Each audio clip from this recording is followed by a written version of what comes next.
difference between me and you. Did that. Chad Go wants off to my be wedding. with a Are you black serious? woman. You're Are not you black. serious? You can gel your hair down as much as you want. You can say this and that. Here just like you're here, and I'll be outside like you be outside. Yeah. So, Excuse me? all right, so let's move on. Excuse me, you're too old. Here. Let me tell you something. You can call me every you want because you the that I called you the other day. You a right now, and I'm gonna tell you one other thing, bitch. Do you guys understand that everybody goes against me? 41 days. That's how long Evelyn Lozada's fairy tale marriage lasted before a condom receipt, a headbutt, and flashing police lights turned her into the cautionary tale she never saw coming. August 2012, driveway in Davie, Florida. The reality queen who'd spent 2 years throwing bottles and building an empire on VH1 suddenly found herself on the other side of the headlines. Stitches in her forehead, divorce papers in her hand, and a nation that couldn't decide if she was victim or villain. Back in 2010, Evelyn was the heartbeat of basketball wives, the fiery Bronx girl who said what the polished ones wouldn't, who turned drama into dollars and feuds into franchise gold. Millions tuned in to watch her rage, her glow, her unapologetic mess. But somewhere between the bottle that severed a castmate's Achilles tendon and the racial slur that sparked petitions, the love turned to hate. The spin-offs got shelved, the comeback tours flopped, and the woman who once owned reality TV became the one folks couldn't wait to see fall. This is the story of Evelyn Lozada, the queen who built her throne on chaos, only to watch it collapse under the weight of her own fury. Before the chaos, before the cameras, before the nation learned her name through headlines and hate, Evelyn Lozada was just a girl from the Bronx trying to figure out how to stop being invisible. December 10th, 1975, she came into the world in Brooklyn, but it was the Bronx that raised her. Those concrete streets where your mouth had to be as quick as your feet, where survival meant learning early that nobody was coming to save you. Her mother Sylvia worked, scraped, and made sure Evelyn understood one thing. You want something in this life, you take it. No fairy godmothers, no shortcuts. Just grit and a refusal to stay small.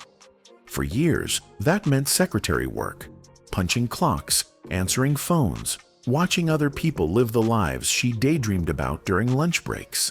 She wasn't connected, wasn't industry, wasn't anyone the world would have bet on. But Evelyn had something else, hunger. And in 1998, that hunger led her straight into the orbit of Antoine Walker, the NBA's flashy forward whose pockets were as deep as his love for the spotlight. 10 years that relationship lasted. 10 years of courtside seats and private jets, of learning how to move in rooms where the chandeliers cost more than her mother's yearly rent. By 2006, they were engaged, and Evelyn had transformed from secretary to the woman on the arm of a champion, the one who knew how to dress the part, play the part, survive the part.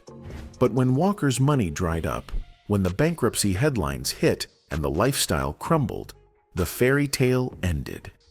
Years later, Antoine would tell anyone who'd listen, "She left when I got broke." Maybe that's his truth. Maybe hers is different.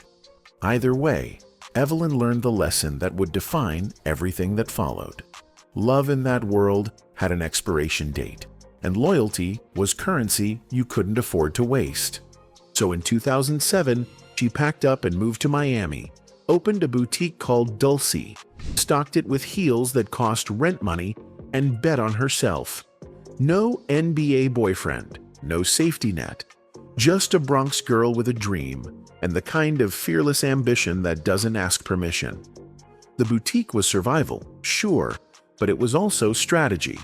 Because Evelyn wasn't trying to fade into the background of someone else's story anymore. She was writing her own. VH1 came calling in August 2010, and they didn't want the polished version. They wanted the Bronx. Basketball Wives was the concept. 5 women connected to NBA players, cameras following the glitz and the mess behind courtside glamour. Evelyn got the call because of Antoine Walker, because she'd lived that world for a decade, because she knew how to hold her own in rooms full of egos and expensive taste. But here's what the producers didn't expect. Evelyn wasn't going to play background to anybody. From the jump, she was electric. While the other cast members measured their words and worried about their image, Evelyn said exactly what she thought, threw exactly what she felt, and refused to pretend the life was anything but complicated, messy, and raw. She called herself a self-proclaimed feisty and America couldn't look away. The ratings proved it. By the time Season 1's finale hit, 2.8 million people were tuning in, and Evelyn Lozada was the reason. Not the sidekick, not the supporting character, the heartbeat. Miami heat, flashing lights, champagne glasses crashing, voices rising until the room couldn't contain them. That was the Basketball Wives formula, and Evelyn perfected it.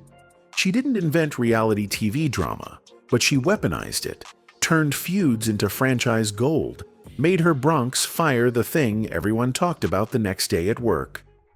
VH1 knew what they had. By the end of that first season, Evelyn wasn't just a cast member, she was a brand. Okay, Magazine made her a fashion contributor, Huffington Post gave her a platform to blog, and the checks started rolling in for a woman who'd spent years answering someone else's phones. She redefined what a sports wife could be. Not the quiet arm candy, not the woman smiling politely in the background, but the one who owned her rage, her ambition, her right to take up space.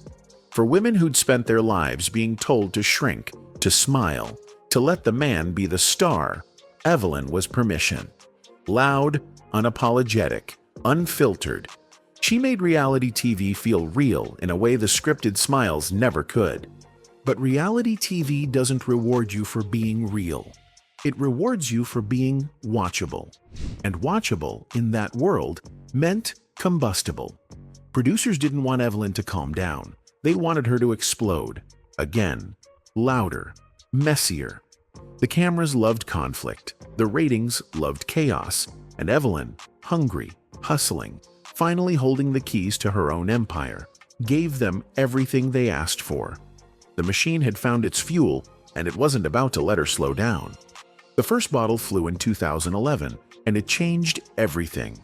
Miami mansion, cameras rolling, the kind of party where the champagne costs more than most folks' car notes. Tension had been building all night, words getting sharper, voices climbing higher. And then Evelyn's hand found the wine bottle. One throw. That's all it took. Glass spinning through the air, connection, and suddenly Mika Claxton was on the ground, blood pooling, screaming, her Achilles tendon severed clean through. The crew froze, the cameras kept rolling, and somewhere in a VH1 office, an executive realized they'd crossed a line they couldn't uncross. But here's the thing, they didn't stop her. No suspension, no warning, no consequence that mattered. Because the ratings were too good, the drama too profitable, and Evelyn Lozada too valuable to discipline. The Mean Girl label started to stick. Fan petitions started circulating online, but the checks kept clearing and the cameras kept following. The machine had learned what fed it, and Evelyn was the meal. And she wasn't slowing down. She was accelerating. June 2012, her debut novel Inner Circle hit shelves, published by Cash Money Content, a fictionalized peek behind the curtain of the life she'd been living on screen. Book signings, press tours, the author title added to reality star. Evelyn was building an empire on both sides of the camera. She was everywhere, unavoidable, the kind of famous where even the people who hated her couldn't stop watching. Then came July 4th, 2012, and Chad Johnson. The NFL's charismatic wide receiver, the man who'd legally changed his last name to Ochocinco for the spectacle of it. The perfect match for a woman who'd made her career on refusing to be boring. The wedding was fairy tale big, designer gown, celebrity guests, cameras locked in for a VH1 special, and the network, smelling gold, greenlit Ev and Ocho, a spin-off that would follow the newlyweds into their happily ever after. Peak visibility, peak risk, peak everything. On paper, Evelyn had won. Reality TV royalty, best-selling author, married to an NFL star, spin-off shows, endorsement deals. She'd gone from answering phones in the Bronx to commanding every room she walked into. But the machinery that built her was the same machinery that demanded more. More fights, more chaos, more of the rage that made her famous in the first place. The public was split. Half loved her fire, half called her a bully and waited for the fall. She was too big to ignore, too volatile to trust, and too profitable to stop. The wedding photos were still fresh. The spin-off was still in production. The empire was still expanding. But underneath the champagne and the cameras, the foundation was already cracking, and nobody saw the condom receipt coming. August 11th, 2012. Davie, Florida. A driveway that would become a crime scene before the sun came up. It started with a receipt. Crumpled CVS paper. Condoms. A purchase Evelyn didn't make. The kind of evidence that doesn't need explanation. The kind that turns a newlywed's stomach before her brain catches up. They were in the car, a smart car of all things. Groceries still in the back from an ordinary errand that would become anything but ordinary. The argument escalated the way arguments do when the betrayal is fresh and the hurt is raw. Voices rising, accusations flying. 41 days of marriage unraveling in real time. And then Chad Johnson's head connected with Evelyn's forehead. The impact opened a 3-inch gash. Blood. Pain. The kind of shock that makes the world go quiet before it explodes.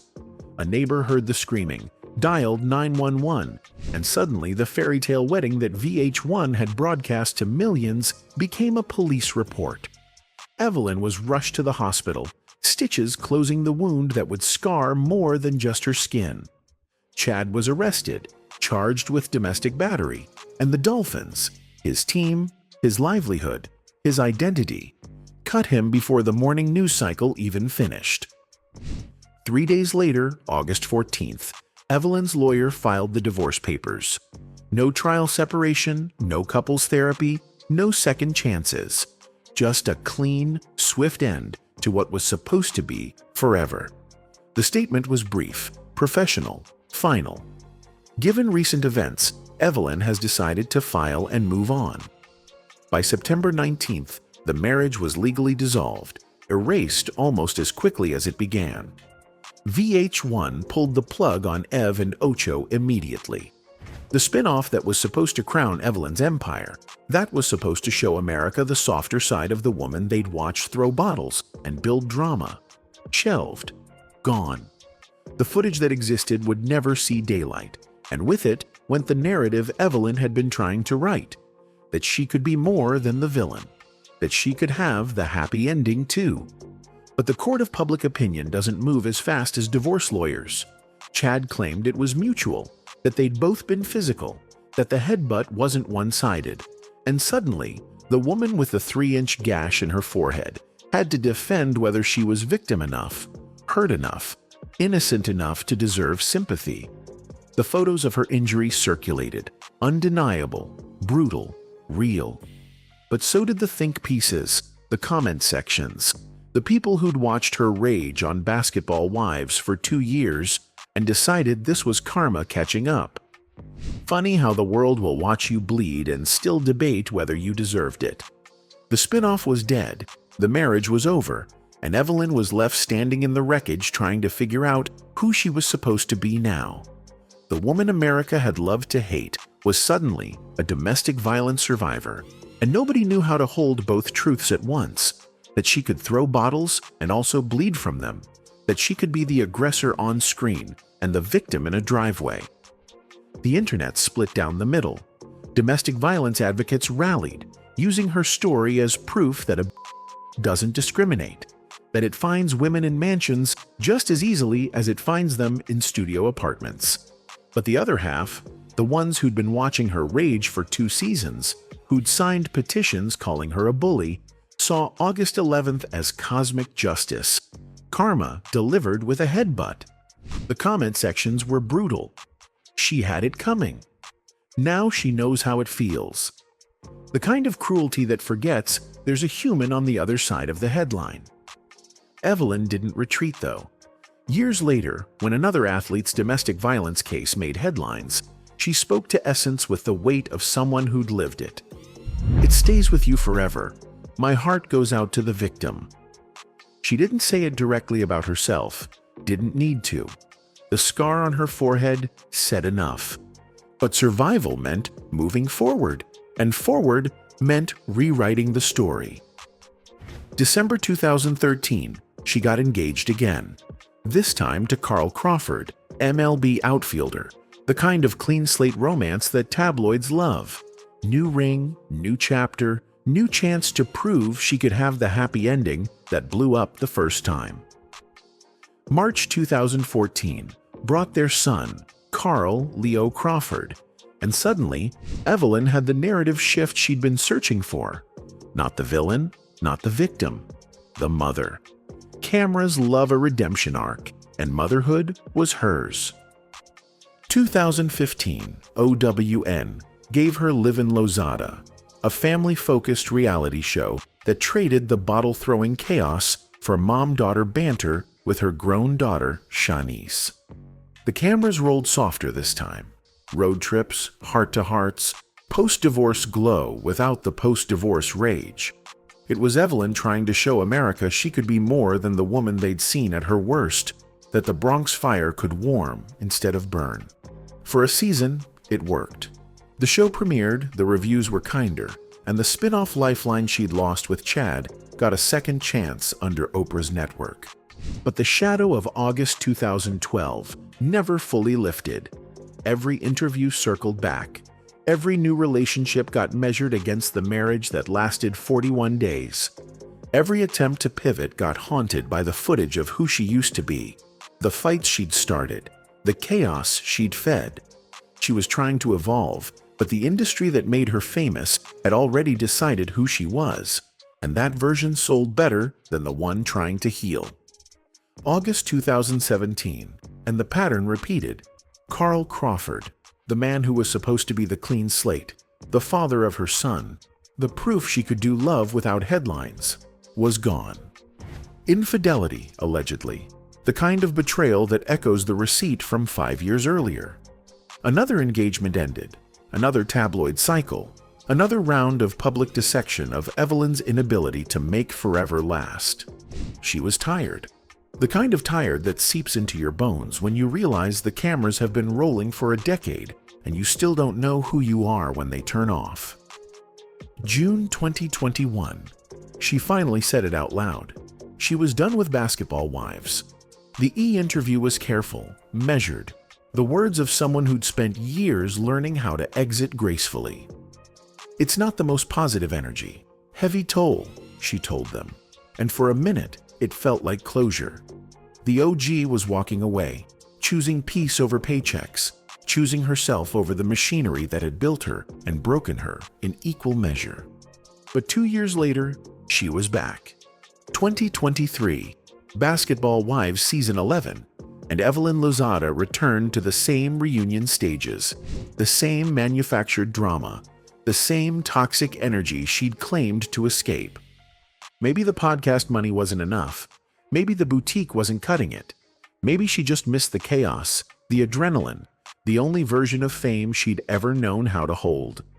Either way, the comeback felt less like triumph and more like surrender.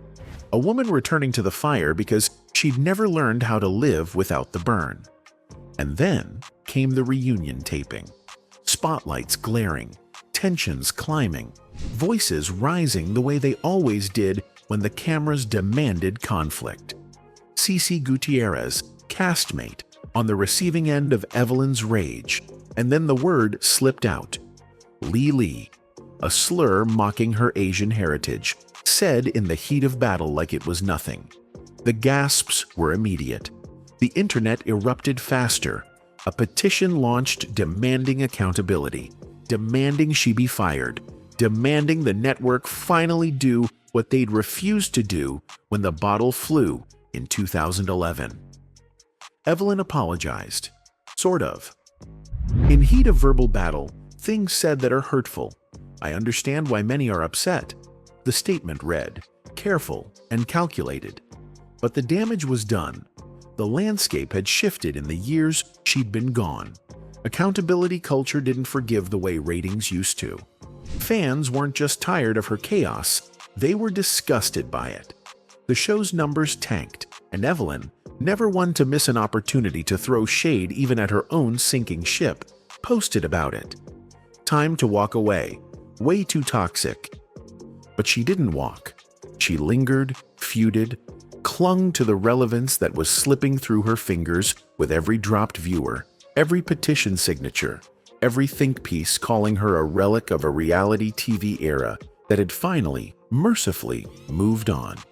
So she did what every reality star does when the cameras stop calling. She bought her own microphone.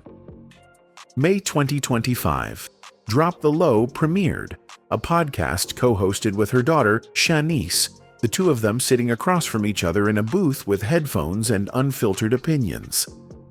Check the vibe. Answer burning questions unfiltered. The first episode promised, and 50,000 people showed up to watch. Not millions like the old days, not the numbers that made VH1 executives salivate, but enough to matter. Enough to keep her name circulating. Enough to remind the world she was still here, still talking, still refusing to fade quietly. The content was exactly what you'd expect. Shade thrown at basketball wives' ratings. Feuds rehashed with castmates like Jennifer Williams, whose husband was now publicly dragging Evelyn through accusations and messiness that felt like a rerun nobody asked for. She teased exits from the show on the podcast, talked about how toxic it all was, how ready she was to walk away, and then showed up for the next season anyway. The contradiction wasn't lost on anyone. She hated the machine but couldn't let go of it, criticized the chaos but couldn't survive without it. Her net worth hovered somewhere between 1 and 4 million. Boutique money, book royalties, fitness line endorsements that never quite broke through. Comfortable, sure, but not empire money. Not the kind of wealth that lets you disappear gracefully. The YouTube clips still pulled views. 500,000 to 1 million people watching her old fights, her old breakdowns, her old fury frozen in VH1 archives. But they weren't watching for inspiration or nostalgia. They were watching the way you slow down for a car crash, curious about the wreckage, grateful it isn't yours. Shanice was the anchor, the one piece of Evelyn's life that felt stable, real, uncomplicated by cameras and contracts. Mother and daughter, Mike's hot, trying to build something that didn't require blood on marble floors to get attention. It was intimate, stripped down, the closest thing to honest Evelyn had been in 15 years. But even here, in this quiet booth with her daughter, the past followed. The questions always circled back. The bottle, the headbutt, the slurs, the exits that never stuck. Here's the thing about being reality TV's villain. You don't get to retire, you just get replaced. Evelyn Lozada's story isn't just about one woman's rise and fall. It's about what we demand from women of color on reality television, and what happens when they give us exactly what we ask for. When the bottle flew in 2011 and severed Mika Claxton's Achilles, VH1 didn't fire Evelyn, didn't suspend her, didn't even issue a warning. The violence was too profitable, the ratings too good, the chaos too central to the show's DNA. But when white reality stars imploded in similar ways, drunk driving, scandal, redemption arcs followed. Comeback specials, second chances branded as growth. For Evelyn, accountability arrived a decade too late to save her career, but just in time to end it. The domestic violence in 2012 complicated everything. She was simultaneously the woman who threw bottles and the woman bleeding from a headbutt, the aggressor and the victim. the bully who learned what it felt like to be hurt. The industry didn't know how to hold both truths, so it just kept rolling cameras and cashing checks. She told them in 2021 it was taking a heavy toll, that the energy wasn't positive anymore. But she came back anyway, because reality TV had given her no other lane, no plan B, no exit strategy that didn't involve fading into the irrelevance she feared more than the hate. And the clips still circulate. 1 million views here, 500,000 there. People watching her old fights like they're studying ancient history. But there's no cultural rediscovery, no TikTok renaissance, no moment where Gen Z decides she was misunderstood. Just archival footage of a woman who burned bright and fast, who gave everything the machine demanded until there was nothing left to give. Evelyn Lozada gave us everything we asked for. The fights, the tears, the train wreck we couldn't stop watching. And when the cameras finally looked away, she was still standing in the wreckage, wondering if it was ever supposed to feel like winning.